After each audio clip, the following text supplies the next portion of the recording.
Hi guys, I'm back with another medical terminology video.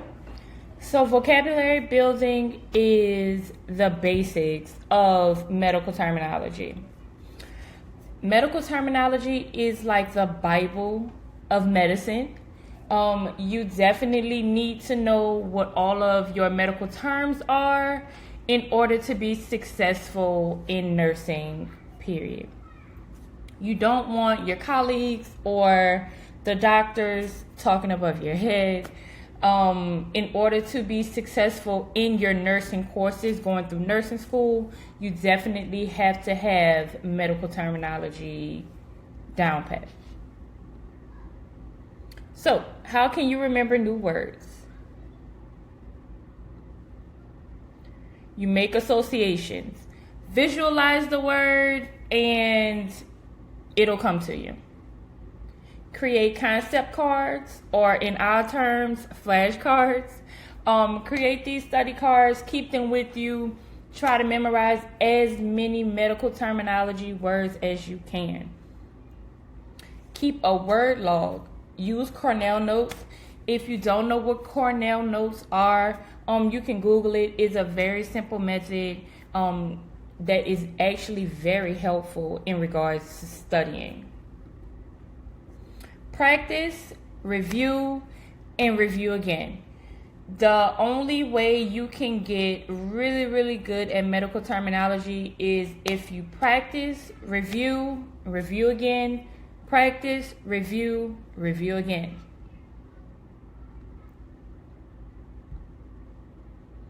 So, in order to study for medical terminology, you want to use context clues, use knowledge of word parts, use the glossary of your textbooks, and as a last resort, use a dictionary. Or it's 2020, everybody doesn't own a dictionary. You can always use Google. Google is your friend. If you don't know anything or when in doubt, Google it. So, context clues. Context clues are meant to figure out the meaning of a new word to avoid running to the dictionary. First, try to figure out the meaning of the word from the context clues. What do the surrounding words mean? The context. What does it tell you about the unknown word? How is the word used in a sentence or a paragraph? So, there are several types of context clues that can help you figure out the meaning of an unknown word. Are you ready? The definition clues are, for example,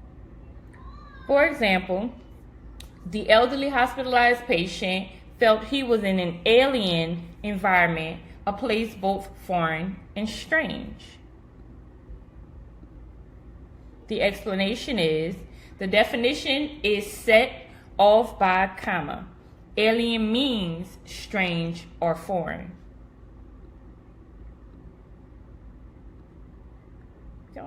Another example. The patient was hostile when the doctor approached the bed. The patient sat up in the bed with his arms folded and looked in the other direction as soon as the doctor started to speak. The explanation, as described in these sentences, hostile means unfriendly. Just by looking at the sentence, you could probably assume what that word meant. But if you didn't know what the meaning of hostile was, always Google it. Example number 3. The patient developed a voracious appetite after surgery. In one day, he ate enough to equivalent to 3 days of meals. The explanation, because the patient ate an extraordinary amount, voracious means extremely hungry or greedy. So most of the time when you're looking at sentences, you could probably assume the definition of most of these words. Just by reading sentence number 1, you could have assumed that voracious meant extremely hungry or greedy, just because in sentence number 2, it said in one day he ate enough to equivalent to 3 days of meals. Comparison, show how these things are alike. Example number 1.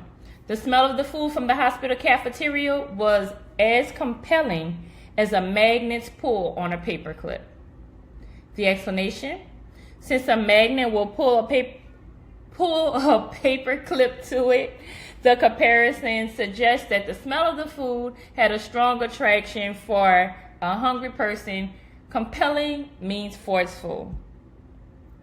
Contrast. Contrast shows how things are different. Example, in America, he is an eminent endocrinologist, even though in Canada, he is virtually unknown. Explanation, even though are signal words indicating the opposite. Thus, eminent means the opposite of the unknown. It means well-known or famous. So when we say compare and contrast, compare simply means to show how they are alike. Contrast shows how they are different. Word parts. In the last video, I mentioned roots, prefixes, and suffixes, so we will reiterate on that.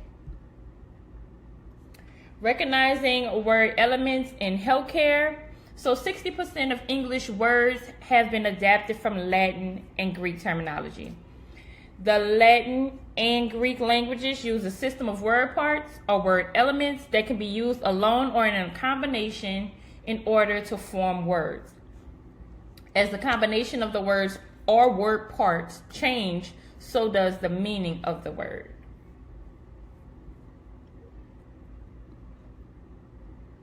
So, root.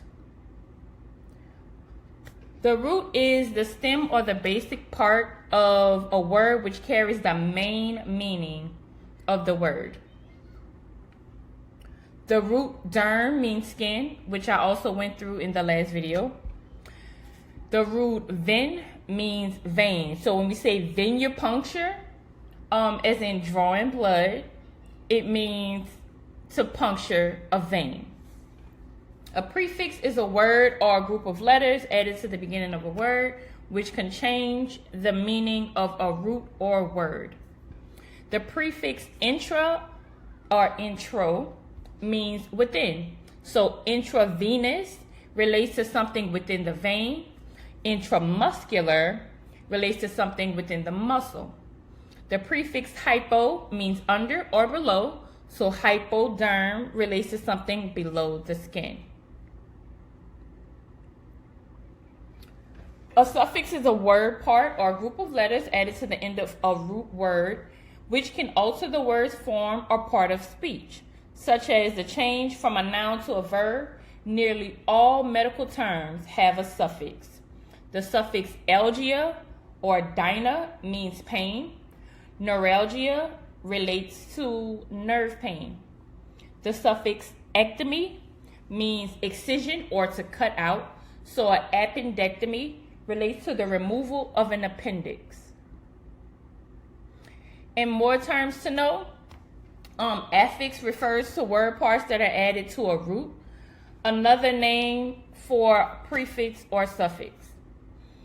Intravenously, it means a drug or solution or substance administered to a vein. So if you've ever been in a hospital or emergency room, you've probably got some saline or medication, intravenously, meaning they start in the IV and they put it directly into a vein. So hypodermic means relating to the introduction of drugs or medicine under the skin. So I know everybody's probably heard the term hypodermic needle. That's a needle that you stick directly under the skin. If you ever had like a TB test, they put a small tiny needle right up under your skin and inject a small fluid. It makes a little bump under the skin to test to see whether or not you have tuberculosis. Derivative is a word that is formed by using the various word parts. So again, gastro, as I mentioned in the last video, gastro means stomach. So gastroenterology or gastroenterologist. So gastroenterology is the study of the stomach and the small intestines. So ology, which is the next one, it means study. So when you say psychology, study of the mind, cardiology, study of the heart, or neurology, study of the nerves. Examples of word parts and their derivatives. So anytime you see gyne or gynecologist, you think of a female. Males don't go to a gynecologist. So gynecology, the study of females. Gynecologist, someone who specializes in female. And gynecological, in reference to a female. Another example is itis. I don't know why this is cut off, but that's okay. So itis means inflammation. Anytime you see a word and the last four letters is itis, meaning itis, it means inflammation of. So if you see myocarditis, itis is inflammation of, card is heart, myo means muscle. So myocarditis is inflammation of the heart muscle, which the heart is a muscle if you didn't already know that. Pancreatitis is inflammation of the pancreas, and osteoarthritis is inflammation of the bones and joints. Okay, so you can use the dictionary or, again, Google, for guide words, pronunciation, spelling, word meanings, and parts of speech, and also word history. If you don't utilize Google often, there is a function on Google that will pronounce the word for you if you're having trouble trying to figure out how the word is pronounced. Again, Google is your friend. Utilize it. These are just some word origins I threw in there.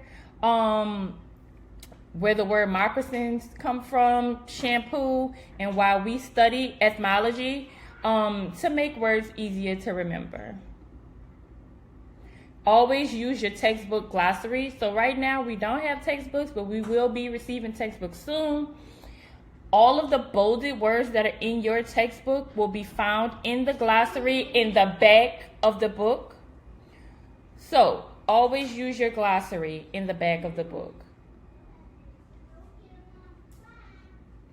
So the textbook glossary, specialized vocabulary is often found in the back of the glossary, which I just explained. Anything that is bolded is found in the glossary.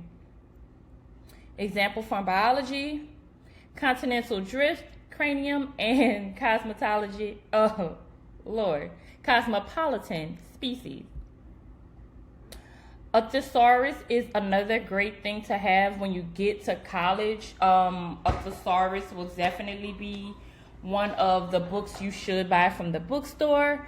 A thesaurus is a book with a list of synonyms to a word. So if you had a word that was pretty difficult and you wanted to find another word for it, you would definitely look in a thesaurus. Example, a verb cause, originate and it gives rise to, bring about, produce, create, or evoke. Enriching your vocabulary. So the first thing you want to do as it pertains to medical terminology is learn Latin and Greek roots, prefixes, and suffixes. You want to use context clues, make flashcards or word logs. I will go with the flashcards. Flashcards are definitely a helpful tool in regards to studying. Read newspapers, magazines, books, novels, and short stories. Watch television shows, dramas. Be aware of what people say and the effect of words they use. So a lot of people watch a lot of medical shows. You can definitely get greater knowledge of some medical terms just by watching medical shows. Use the internet.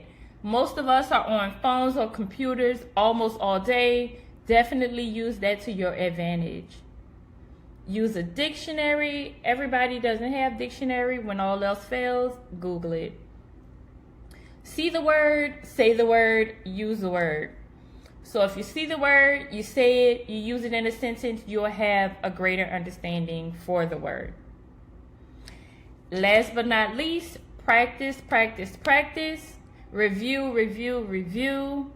And medical terminology will become easier each and every time. So that is all for now, and I will see you in the next video.